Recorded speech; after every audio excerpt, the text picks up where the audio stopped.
Hello, Athlete Mindset community. This is Lisa Bontasumi, the host of Athlete Mindset. Before we dive into this episode, I want to invite you to support the mission and purpose of our show.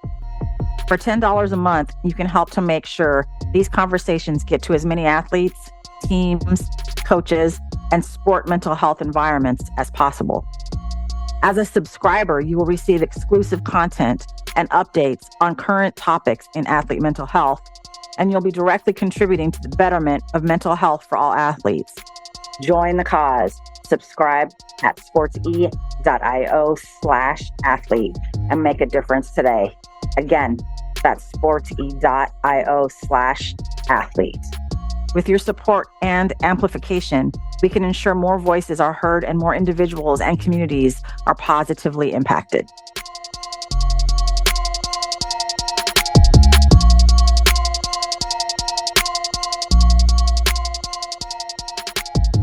Welcome, everybody, to the Athlete Mindset Podcast. Today, I have an amazing, super special guest, Mr. Aren Ulmer. He is a certified mental performance consultant and has become a friend over the last 2 years, and I'm just excited to have him with us. What's up, Aren? What's going on, Lisa? Very excited to kind of be part of this podcast, seen it in the making for the past couple of years, but definitely just looking forward to, getting to share my experiences, who I am, talk more, and then obviously keep developing the relationship that we have and whatever we can put out there to help move the field and move athletes forward in the right direction. Absolutely. I mean, of the many reasons to have you on, those were the highlights for sure. And I'm looking forward to having fun and chatting and going down this road together. But I want to introduce you first. So Aren delivers training and coaching to boost personal empowerment and drive performance. He has earned a Master's of Art, Applied Sport and Performance Psychology from Holy Names University and is pursuing a doctorate of psychology with an emphasis in sports and performance from the University of Arizona Global Campus. He specializes in the development of the whole person to enhance wellness and human performance. Using his background as a collegiate athlete and coach, Aren leverages his academic training and extensive knowledge of sports with his lived experience in his unique approach to enhance performance. In partnership with the Golden State Warriors Foundation, Aren also designs workshop curricula for educators to his mindfulness practices to increase personal performance and classroom engagement. His client list includes NCAA and FIBA athletes and coaches, executives, and educators. What? Is that you right now? Maybe a little bit. Sounds better when you read it all together at once. I know. I was like, this is Aren. Let's go. Because when we first met, well, you had your MA. I hadn't graduated yet. Okay. You were like, how far? You were soon, months away? 6 months, I think. A little less than 6 months. It was that last semester. So I think it was probably February, March, and then ended up graduating in May of that year. Well, it's 2022. Yeah. Wow. Yeah. No, that's so cool. I mean, as a fan, as a colleague, and now as a friend, I've appreciated witnessing your growth and seeing your journey. It's super awesome in so many ways. What brought you? I mean, you're a former collegiate basketball player. We know this. You're a former coach. What brought you to this work, the mental performance side, the mental side of sport? I think I have a very unique route. I mean, I'm pretty sure that most people who get into this field have a very unique route. I think it was one of those things that was hidden, but like constantly active in my life. I think starting back to high school, like a lot of these mental skills or mental concerns that we see from athletes was where I struggled. And my mom talks about it still that at one point during my high school career, she was looking into getting me a sports psychologist, getting someone to kind of work on the mental side of my game. Never really got around to it. Then I go to college. And then while I'm in college and I'm on the other side of the country, dealing with the challenges, the everyday life of being a student athlete, I had my fair share of, negative mental health experiences. Mm-hmm. Whether that was depression, anxiety, which then in fact affected my performance. And whether it was performance anxiety, confidence was a huge one, which I dealt with. So during that time in college, I had a chance to speak with a counselor on campus. Didn't really help at the time, and not saying his work didn't help. I think there was the sport aspect was missing. He wasn't specifically Mhm, at the training of being a sports psychologist. So I always had an mhm, interest like, dang, it would be really cool if there was someone who like specialized in this work for mm, athletes. So I really made it a point to kind of create a space for athletes within the student athlete advisory committee to be able to express some of the things we're going through. Were any of us as athletes going to be able to help each other? Really? Not so much. But being in a safe space where we can share with people who are going through some of the same things, but you never know. This other athlete who may play soccer might be dealing with a similar situation, but has a skill or has a tool or tactic that they can give you. So that was really the space I wanted to create while I was there within my last couple of years being a college athlete. Then I graduated and it was gone. Like I didn't really touch back on that. I ended up moving back to California, working at the Pac 12, completely different career since I got my undergrad in public relations. And I was working till March of 2020, and then COVID hit. Once COVID hit, obviously, as an early career, most of us probably lost our jobs in that time. And then Holy Names University started a new program. And I was in the applied sport and performance psychology program. So I applied just as a backup. I didn't really want to go back to school. That wasn't my intention whatsoever. I was done with school. And we didn't know how long COVID was going to last because mhm. at first they were telling us like 2 weeks. We're Right, 2 right, years in right. and we're still dealing with it. Yep. So I applied as a backup. And then as the summer months came, I started kind of looking into what sport and performance psychology was. And I was like, okay, this is kind of interesting. This kind of tailors into what I've done in the past a little bit, but then also it's blending an interest with passion, which was, I mean, obviously the key to all of it. Then I had an opportunity to coach on the basketball team at the university where I was getting my master's, which just played hand in hand.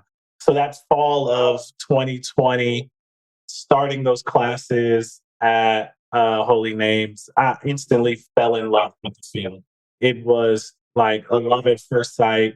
The theories, the concepts, the application to it, the Mm, applicability, and how much it made sense to me mhm. was very, very important for me. And then within 2 years, so that was spring 2022, when I graduated, well, May, I guess it's summer, spring, either or, I got straight to work. I mean, working with you, working with Cortex Performance, it was really hitting the ground running. It's like, okay, let's take this education, this experience, the practicums that I've done, and let's hit the ground running, right? Like, let's turn into a professional as fast as we can. And luckily, I had the opportunity and was connected to the right individuals where that could become a reality. So ever since then, I mean, it's everything that you've read in that bio has all happened since May of 2022. So we're Mm. less than 2 years. And honestly, there's probably a nice handful more that wasn't even mentioned in the bio that I didn't provide you that has also been done in a lot of things in the work. But that's how I've gotten to here. That's how I got into the field. So it was like I said in the beginning, it was one of those things that was kind of hidden in plain sight. And then Mm. it was just perfect timing and opportunity that presented itself that I was able to kind of step into and really make a reality for myself. No, it's amazing. Thank you for sharing all that. I mean, you and I know each other well enough to know that like none of that stuff happens on accident. Like, for example, you working with me, F Mindset, in various roles to begin with, and now as one of our lead certified mental performance consultants, CPMCs. That just didn't happen. You came after it. I mean, like you contacted me. Yeah. That's always something that I mean, it took me a long time. I mean, I'm talking 20 years into my life to really be assertive and kind of make things happen for myself. I've never really been one to do that. But then That's surprising to me, actually. yeah, I've always been an outgoing person. I've always been, someone who can do a lot of things. Wear multiple hats, but I've never been the one to advocate for myself until Mm. I would say less than a year ago. So again, right place, right time. A good friend of mine and classmate at the time, he was like, "Hey, I want to introduce you to Lisa. And I'm like, cool, let's do it. So then I reached out to you, and then I saw that we had a mutual in Alex Glover. Uh, Mm-hmm. and that kind of started it. And you started the brand ambassador. And sometimes I've learned that in order to get yourself in the door the right way, you have to do other things, right? So I was like, hey, might not have the clientele right now, but let me get in the door in the right way. Let's do something. Let's start this brand ambassador vision. I've had experience in partnerships and utilizing just all my experiences before to kind of just open that door. And then things come through, as things pick up. We now get to this place where it's like, okay, now this is where we can be most efficient and successful. But obviously, sometimes you got to do the preseason conditioning and off-season lifting before you get into playing games. I love that. I love that. And if we fast forward it now, almost 2 years later, it is very different. You are seeing Ath Mindset clients on the regular. You've made huge impact with individual athletes and their teams, coaches. So it's been amazing. And what you're talking about is relationships. Like you reached out to me because we had someone in common Yeah. and that person we both respect. So thanks, Alex, for that. Shout Hey, JJ. out. Alex and JJ. Shout out to you. Alex and JJ, Joshua Crum, Alex Glover. No, so it's really, really cool. And if we fast forward, Holy Names now becomes Dominican University, and whom you are now an alum just because the program shift names, and I'm on the advisory board there. So we continue to share colleagues, we continue to share a support of that university. When you mentioned also in your experience up and coming as a high school student athlete, human, dealing maybe with depression, anxiety, confidence, things like that. The work we both do in the different ways that we do it and the same ways, it all helps support the mental health of the person. What would be the difference between someone going to see a CMPC like yourself or a clinician or a licensed mental health clinician? What would be the difference and reason why one would choose the other? I mean, this is the age long question between the two, right? So I think, honestly, whoever you ask, there can be a very profound or distinctly different answer. For me personally, I think it really comes down to the applied nature of the sport. So, in terms of clinicians, that's really dealing with you just like as a person, right? Your mental health. I mean, if you obviously want a good technical, what's coming out of the DSM 5, how to address that, and how to tailor towards that mental health. Working with CMPCs is more on the side of, okay, how can I create these tools and skills that you can apply on a regular basis to help boost your performance? And I think this is also a stigma. People choose the clinician side once something's going wrong, right? Right, right. I'm depressed, I'm dealing with anxiety.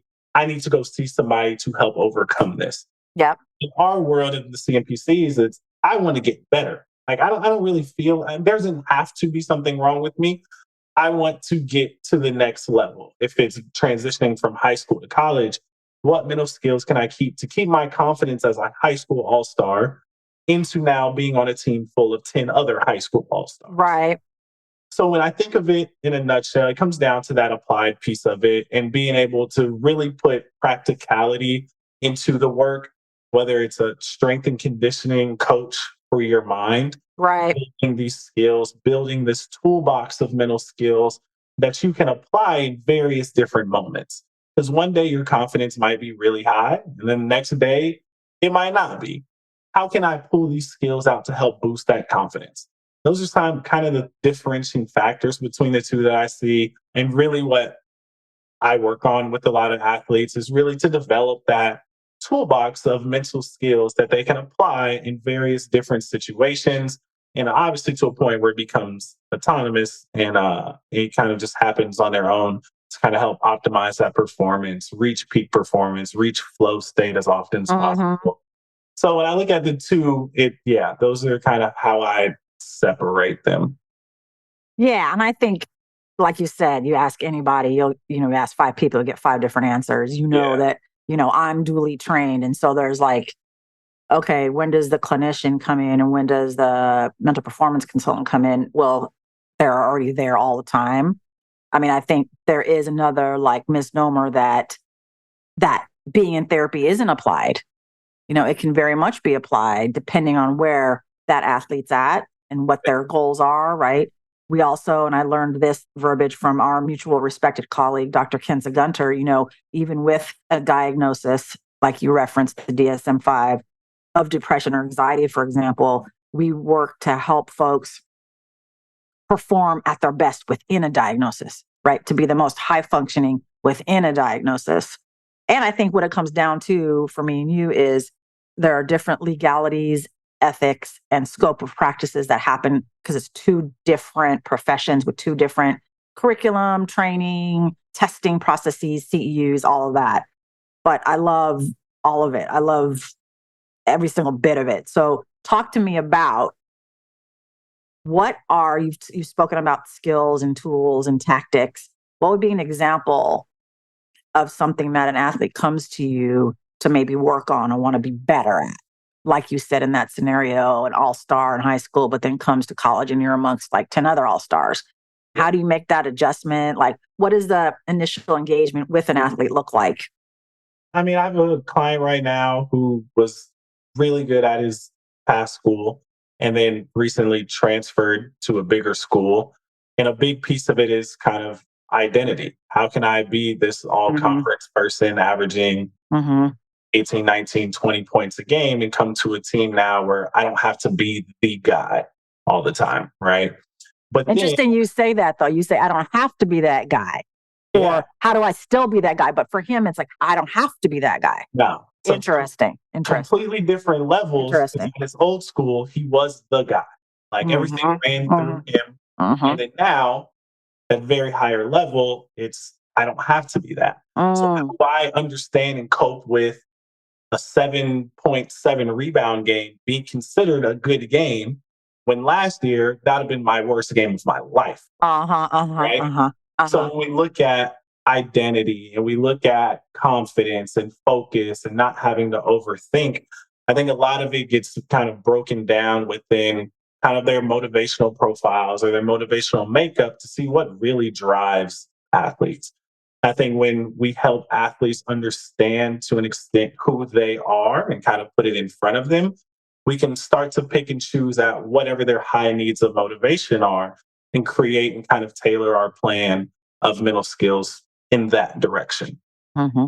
So that's kind of initially what it looks like. I think a big part initially is that assessment process and really getting a chance to understand athletes for who they are on and off of the floor, because there's obviously a relationship between those two.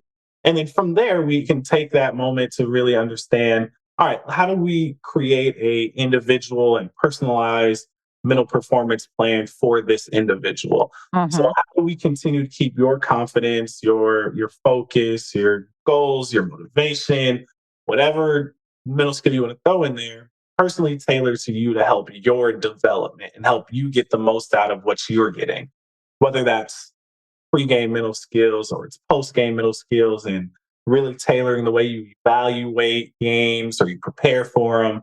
I think there's so many different levels and different layers that are kind of within this process that I think sometimes get skipped from what I've seen out there. Mm-hmm. So when we look at the holistic picture, we can create all of these structures tailored for basketball, or if I'm working with a basketball athlete, but then can apply them in all these other different areas of your life, whether it's school, social life, family life, if you play multiple sports. Mm-hmm. There's so much transferability between sports and life. But yeah, like those are some of the cases I see, especially working with a lot of professional athletes, Mm-hmm. going from being highly sought out players in college, really well rounded, confident players in college to now playing against 10, 11-year vets or playing in an entirely different role. You go from being the guy who played the entire game to now playing 10 minutes.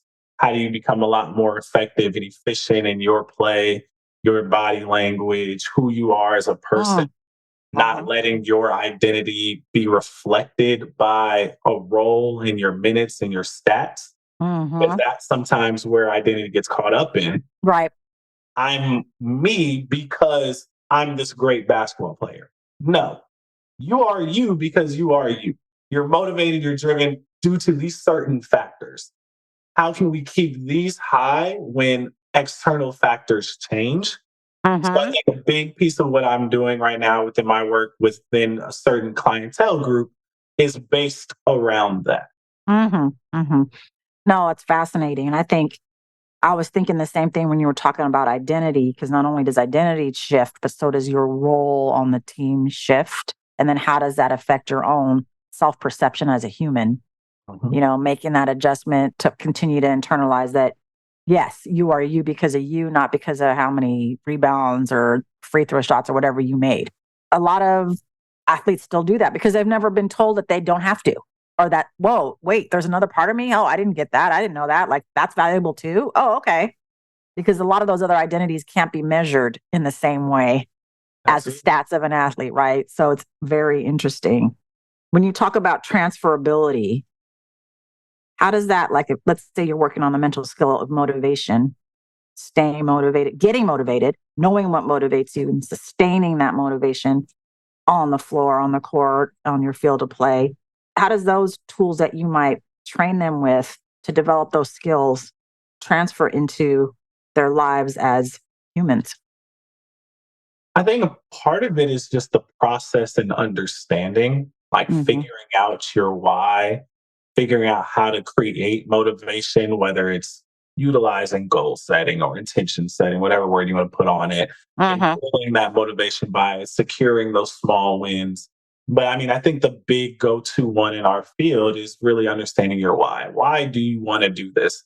And that's a question you could ask about anything. If I want to learn how to build a couch and become a couch builder, like why? Like I'm not just gonna do it because I need something to create that floor for me to fall back on when I struggle. And I hit that floor and I'm like, okay, why am I doing this again? And if it's worthy enough and driving me enough, I can kind of get back up on my feet and I can try again.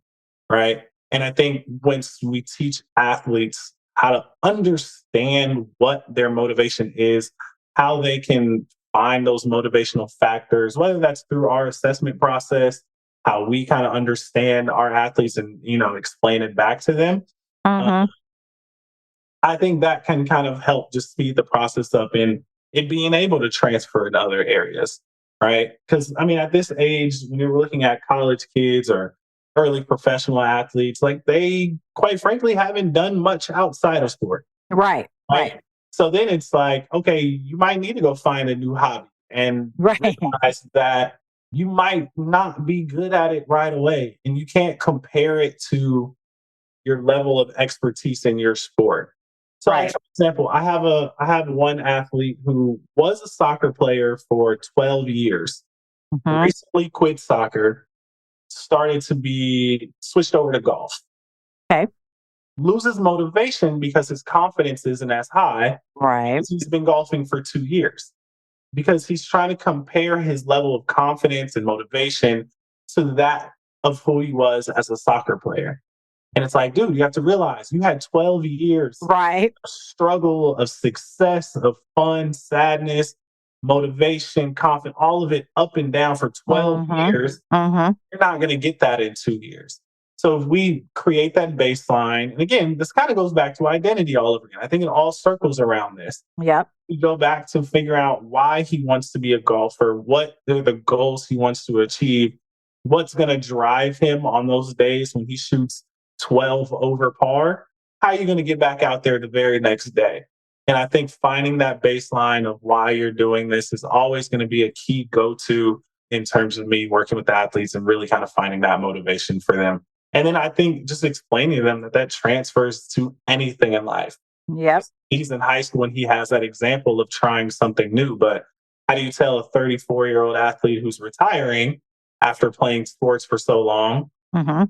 hey, it's time to go try something new, but you still got to stay motivated to do it. And you're not going to have the same motivation you had to put on a helmet, to put on shoulder pads, to go out there and play. Absolutely. Do you feel, I was just thinking about it too when you were bringing like that transitioning from one sport to another, in this case, soccer to golf. I find with some of my athletes, how do you, if you're shifting from a sport like soccer, which is highly cardiovascular. You have high stamina. You're moving. Golf is different, a different kind of stamina. But like finding like how to actually exercise your body or work your body or train your body is different. And that relationship with your body changes as part of the athletic identity as well, don't you think? Like I've had those conversations a lot. Yeah, definitely. Luckily, this kid is still young, so Yeah. I think his body's able to keep up pretty well. But when we talk about kind of, that psychomotor development and that mind body connection, yeah, it is different. And I Yep. think it's a big part of understanding that. And how do I say, making sure like there's still a positive relationship between kind of that mind and body is definitely Yes. key. But I have seen some athletes challenges with that. Bigger challenges is also going from a team sport to an individual sport. Right. Right. How do you go from relying your success on other people to now everything is on you? Yeah. think Yeah. that one I've seen a lot of challenges as well. People tend to put a lot more pressure on themselves because they're not used to it. They're not Yep. used to having to be able to rely and trust solely on what I bring to the table. In soccer or basketball, I can have a bad game, and at the end of the day, we can win. Right. In golf, I can have a bad day. You can't. If you do that, like your standing is completely dropped. You could be out of the tournament, whatever it might be. But I think all of that plays into the entire picture of that. Hmm. How do I have that mental stamina to know every hole for 18, I have to be dialed in. I can't let fatigue overcome my body and then overcome my mind because that's going to directly reflect into my scoring, into my swing, into my swing thoughts. So there is a different level of training and stamina and building up mental and physical endurance. I think when switching over from kind of a cardiovascular sport to kind of a more mentally daunting sport. And people don't think you got to be in condition to play golf because You walking do. balls, look, You do. I did my second practicum replacement working with the men's and women's golf team. I had no idea. I was out there trying to follow these boys for 18 holes. By the end of it, I couldn't feel my legs. And I'm not even sitting. So I can imagine having to go do all of that exercise standing, then get a club, line it up, and still perform on top of it. Think clearly. Like Yeah. think and focus. And Yeah. yeah, So it's a lot more conditioning than people think it really is. But obviously it's different. There's no sprinting and stuff like that. But there's still, for like sure. you said, there's definitely a different level of conditioning mentally and physically that are in play when you switch For sports sure. like that. For sure. For sure. And that needs to be taken into consideration. I'm laughing at you because I was invited to do a golf benefit. Gosh, was this 7 months ago now? And I was like, yeah, I'll go. I like the people who are inviting me. That's cool. We'll have fun. I'm a pretty good mini golfer. So I know I was like, at least I can putt. But like we were out there for 5 hours. I was sore for like 4 days afterwards. Yeah. Like the swinging, the like putting your body into it, like it's a lot. It's so fun. And I don't know, you don't know this, Aaron, but now me and my son golf. No other than Karika. Oh, look, I that mean, was our home course. I know. And many a lunch you and I have had there at the restaurant. So he's 8 now. We've been golfing together for about 3 months. There's a 9-hole course over there. Yeah. And so we'll warm up with a bucket and then go over and do the 9-hole course. And we'll rest in between. We'll take out our snack and sit under a tree between hole 5 and 6, and we'll get through it. But I think for him, it's important to get through it no matter how long it takes to like be there, like move through the ups and downs. And like, I don't want to do this. He will say he's a barefoot putter because he will play with his Crocs on and he'll take them off when he's on the putt when he's ready to putt though on the green. Interesting. He likes to feel it underneath his toes and stuff. But anyway, that's him. But he's actually, he enjoys it. He has fun. We have chats. We're outside. We ride our bikes to the course and ride back. It's like, hey, that's the best of all worlds. That's beautiful. That's a great skill to learn early on, is how to play golf. He's going to benefit from that later in life for sure. And like you said, the transferable. Yeah, Yeah. the transferable skills, patience, thinking, making a decision, which club to Absolutely. choose. Like, yeah, I'm happy and I have fun with him. So that's a good mommy son date. Going back to helping people identify their why, I have a question for you, especially for the pro athletes that we work with. When one of your pro athletes says, my why is to make money, Hmm. how do you be with that with them? I think even in like school, we're taught that, there's internal and there's external motivations, right? Obviously, money is on Mhm. the external side. And in the long run, internal motivation theoretically drives us further. I personally, I use what they give me. If that's what your motivation is right now, that's fine. We're going to drive towards that, or we're going to use that. But within that, like under the surface, we're gonna still going to be digging at finding what that internal is. Mhm. We're still going to be trying to see, is there something more than just money that's driving me to play? Because sometimes, hey, in the professional sporting world, when they are playing for money and playing for contracts, yes, it's going to be a factor. And I think it's ill advised of us as psychology professionals to neglect that. And it's quite frank, especially in like the international basketball market. They only have 1 to 2 year contracts for Americans. So at the end, to some extent, yes, they are playing for money. It has to be a motivational factor. Like I have to play well so I can get a better contract to feed Mhm. my family. Like that, Exactly. quite Mhm. frankly, is what it is. So I think understanding that, still pushing kind of that agenda, it's like, okay, that's fine. We can use that as a factor. But through this identity that we're going to kind of explore and assess, we're going to create, even if it is kind of creating a new motivational factor under the money kind of side of it. I think that's kind of the route that I would traditionally go with some clients, but I'm never going to be the one to be like, okay, yeah, but that's not enough. We need more. Like I Mhm. be the one to tell you Yep. that your motivations aren't enough, but I will also help you kind of use what you gave me and then kind of dive a little deeper into understanding more of your background, who you are, seeing what drives you, and getting you to a point or guiding the athlete to a point of being, you know what, maybe it's not just money. Maybe it's money and XYZ. That's what my goal is. But like I said, I'm never going to be the type to be like, money's not enough. We got to find you a new one. Like, Right. that's not my place to say and be your driving factor. Like, so I think it's a good point of understanding our clients and understanding where they come from, what circumstances they're up against to then kind of assess that and then help them create that long term internal motivation or intrinsic motivation, same word or same definition, different word for the long run. No, I appreciate it. It's very wise and athlete centered, human centered in the response. No, it's really, really great.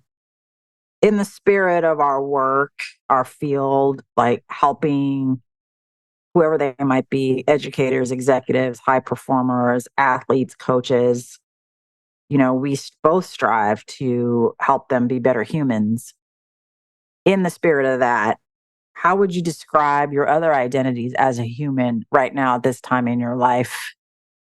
It's interesting because it's about to drastically change. So we'll start with currently. I mean, first and foremost, I'm an African American male. I think a lot of what I do still kind of centers around that.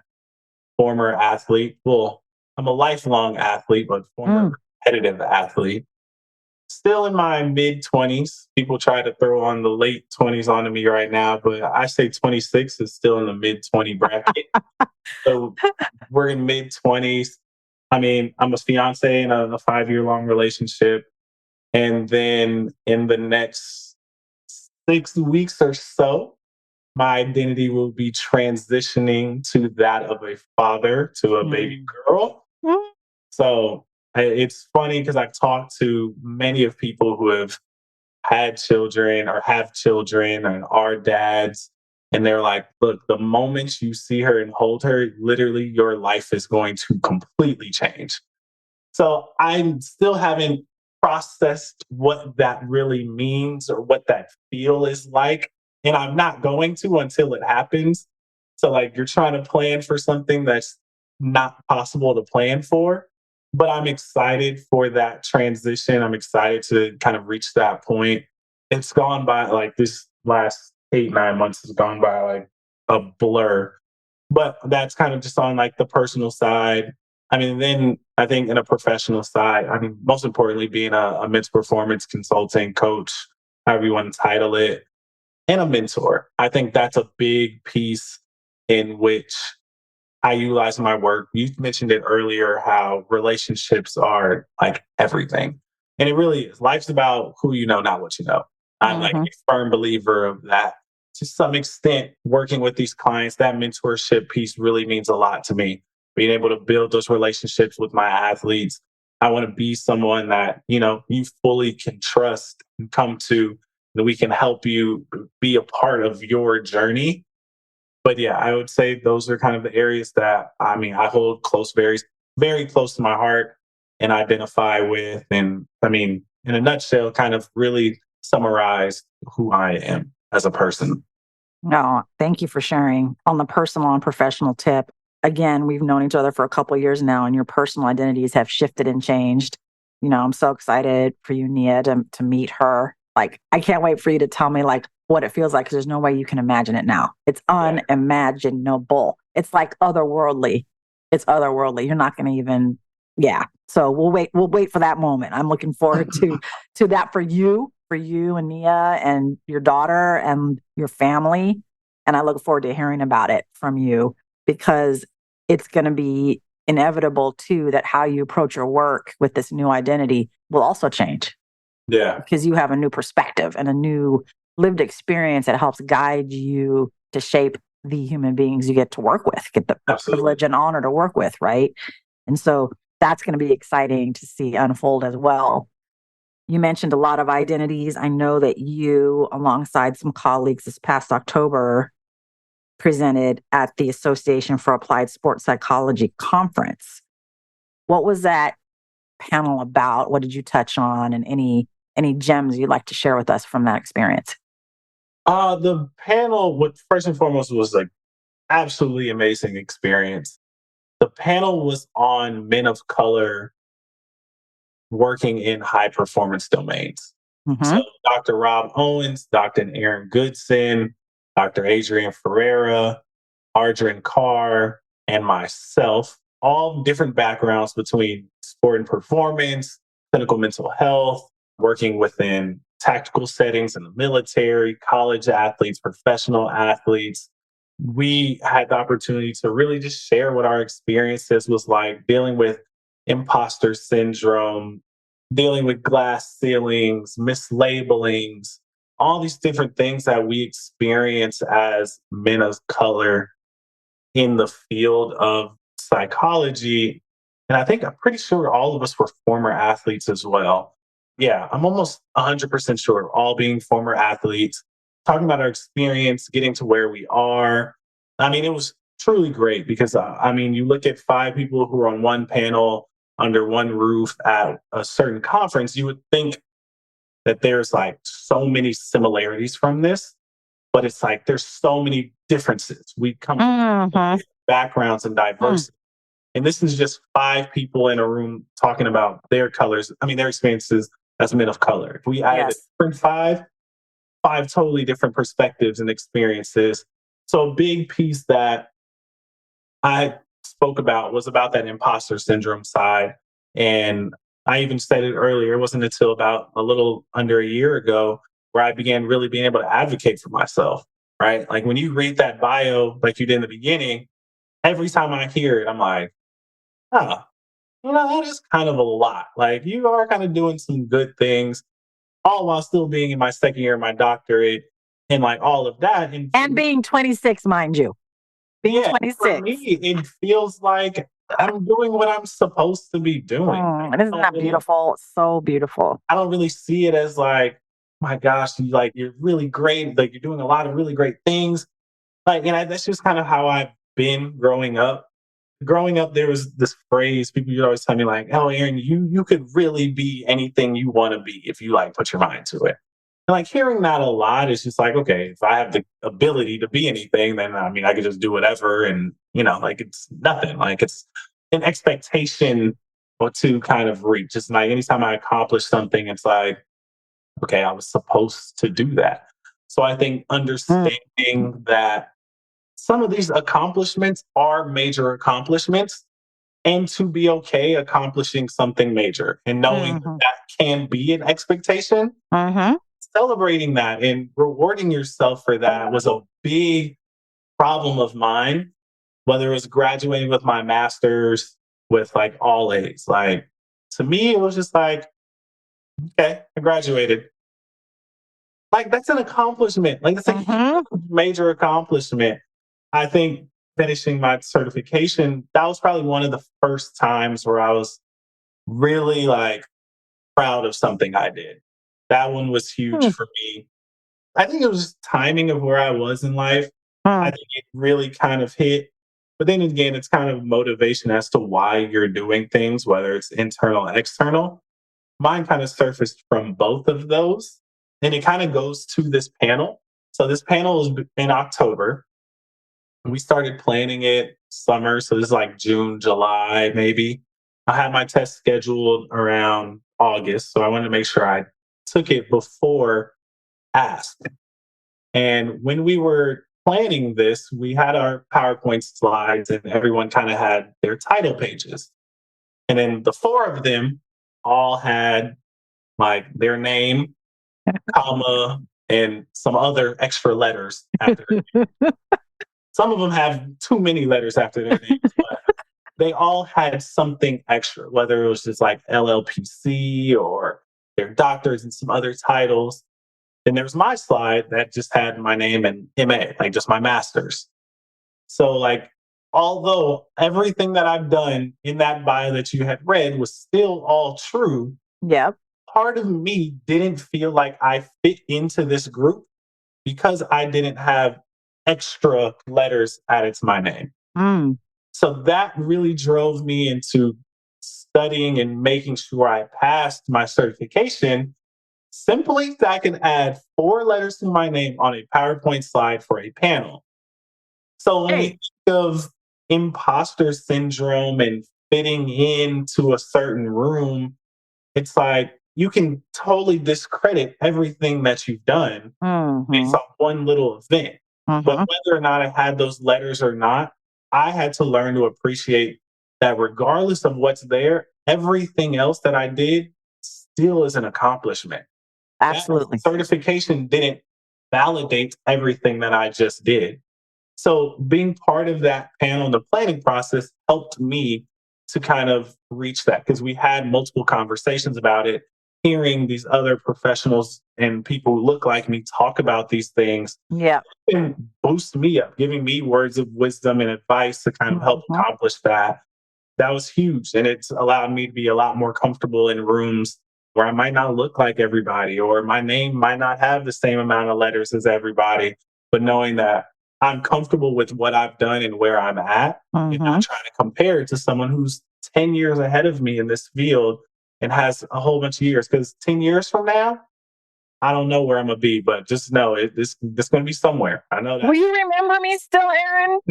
Hey, I don't forget people. I keep my list of who helped me really get to where I got to, gave me opportunities, and really just kind of helped, mold me into who I am as a person, as a professional, everything. Giving, like I said, giving me the opportunities to grow as a person and even grow as a professional, but more importantly, grow as a person. Yeah, totally. I mean, I've told you this before in private, and I'm saying this publicly here that, like, yeah, whatever you want to do, you're doing it, and there's more to come. There's so many exciting things that we're already setting the stage for that we have no idea, and you'll be ready. You're Yeah. ready now. You're ready now. And you have become a mentor of mine now to keep striving for my CMPC because you know my journey with it. It's the tests are just tough for me. And like I'm so close, but yet so far. And so I'm just trying to stay true. But you being who you are and persevering and doing all that you do inspires me to continue on that road and not give up and create a new plan. Just always having that adversity, reassessing, creating a new plan, and trying again. And so it will be a matter of time when I will join you in those ranks.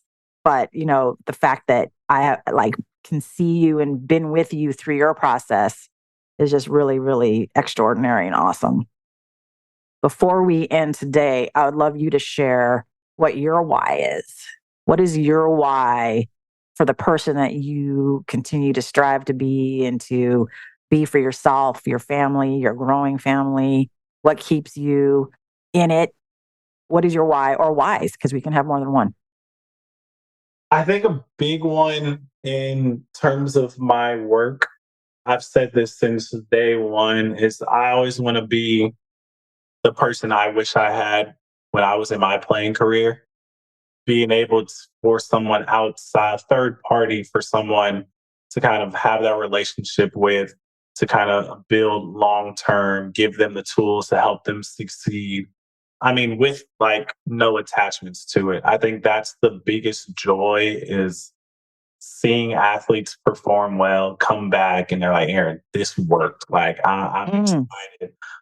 So, I mean, my athletes genuinely, I can say, like, are part of my why. Like, I love working with every single one of my athletes, mhm, like, because it's a different story, it's a different relationship. mhm. It pushes me to expand my interest. Like, for example, I had a baseball player who was a big time Phillies fan, and we worked together pretty much through the entire baseball season. I've never been more dialed into MLB baseball in my life. And I wouldn't have done that if I wasn't doing homework to be able to come into session with this 13, 14-year-old kid to talk baseball stats, talk Right. about the Phillies, to talk about all these different numbers that I never would have paid attention to. But doing things like that and being able to see smiles on their faces based off of those type of things makes it a lot easier for me. And then I think, like always, I mean, a wise being able to put your family in a great position to succeed. I think in terms of just like the personal life, like obviously creating a life for my daughter to make it as easy as it can for her, to her understand what love looks like from parents, from family, creating Mm, a village mm. around that. And obviously, like you said, year to year, that why has to get reassessed. It's going to change. It's in 6 weeks, they could become completely different. I could be like, everything I just said out the picture. But I think a lot of it still is always going to come down to that is, I mean, my athletes are, they're everything for me. But again, being in a place to provide them with something that they're not going to be able to just get from anywhere. Right. Mhm. But yeah, most importantly, I see myself in some of them, especially some of the concerns they deal with, but even some of the new ones. Like I said, it gives me that chance to expand who I am to Mhm. serve them. And that's what really drives me to continue day by day to kind of just go through the long days, having 8, 9 sessions in a day. Like, Mhm. and I have to be at my peak because what I do impact somebody else. So I think, and it comes down to that. Those are kind of what really drive me at this moment. Mm. Thank you so much. Thank you so much. It's been more than a pleasure to hang out with you and talk to you and bring some of our conversations we've had to light for others to listen in on and learn from and hopefully get inspired by. So I really appreciate your time and all the work that we get to do together is like my honor as well. And like, just, I'm one of your friends, you know that. So I Absolutely. can't wait to, continue to follow your career, contribute to it any way I can, be mentored by you, whether passively or actively is like, it's just cool to like have you in my circle. And I appreciate you. Likewise, Lisa, it's like I said, I think officially you were the first one to hire me. And, that's especially in the hometown where I'm from, being able to impact, athletes where we are, where our backyard is. But most importantly, just kind of the relationship along the ways, checking in, simply calling me like, hey, how are you doing today? And really, caring about who I am as a person, it hasn't gone unnoticed. And it's so, so appreciative because in a world that we live now, like that gets neglected so much. So I do appreciate that. I'm glad we were able to kind of do this to chat, and hopefully anyone who listens to this, there's something that can either inspire them or they learn from this. So yeah. I have no doubt. I have no doubt. We'll talk soon. Thank you again. Appreciate you. All righty. Talk to you soon. Athlete Mindset is part of the CADSource Podcast Network. At CADSource, we love podcasts. In fact, we love building podcasts, everything from development to production. Because of all that, we're growing this one-of-a-kind podcast network. If you have a podcast or looking to launch a new podcast, then we should talk. You can message me on Twitter at Eric_Kaz, or hit us up any way that works for you by searching CADSource on your social media app of choice. Let's talk about your podcast joining this one-of-a-kind podcast network, the CADSource Podcast Network.